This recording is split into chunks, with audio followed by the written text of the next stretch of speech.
Grand Mufti Sheikh Abu Huraira Abdul Rahman Udasan, isang liwanag ng pananampalataya, patnubay para sa komunidad ng Bangsamoro.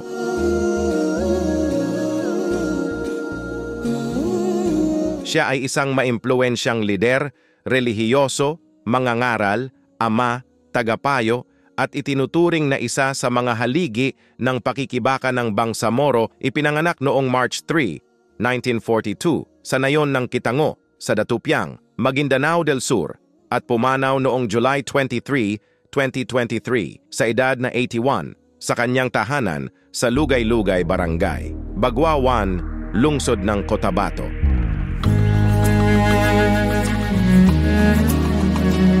Marake morading nga mana na Islam na kapadang kuan ng mana na Islam na peace.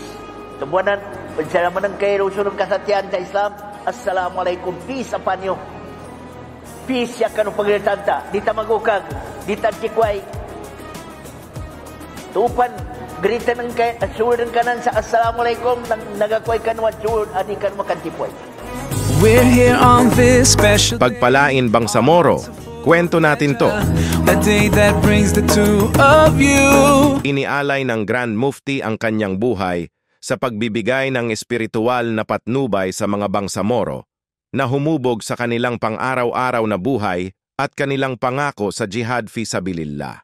Habang lumalawak ang kilusang gerilya sa panahon ng revolusyon, ginampanan niya ang mahalagang papel sa pag-oorganisa ng mga nangungunang 300 miyembro ng Moro Islamic Liberation Front.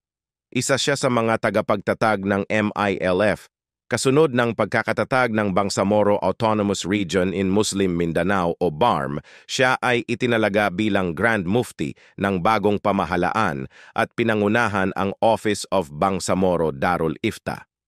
Ang kanyang pangunahing responsibilidad ay ang paglalabas ng mga fatwa, mga sermong relihiyoso at mga legal na opinyon sa mga usaping may kinalaman sa mga batas at hurisprudensyang Muslim. Nagsilbing liwanag ng patnubay si Grand Mufti Abu Huraira Udasan para sa Muslim Ummah sa Bangsamoro. Sa panahon ng kawalan ng katiyakan, ang kanyang karunungan at payo ay nagbigay ng kapanatagan at direksyon sa komunidad.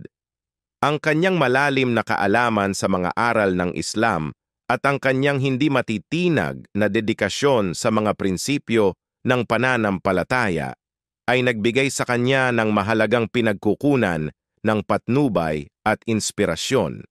Sa pamamagitan ng kanyang mga sermon, mga aral at walang kapagurang pagsisikap, pinailawan niya ang landas para sa kanyang mga tagasunod na nagbigay ng pag-asa at lakas sa kanilang mga puso.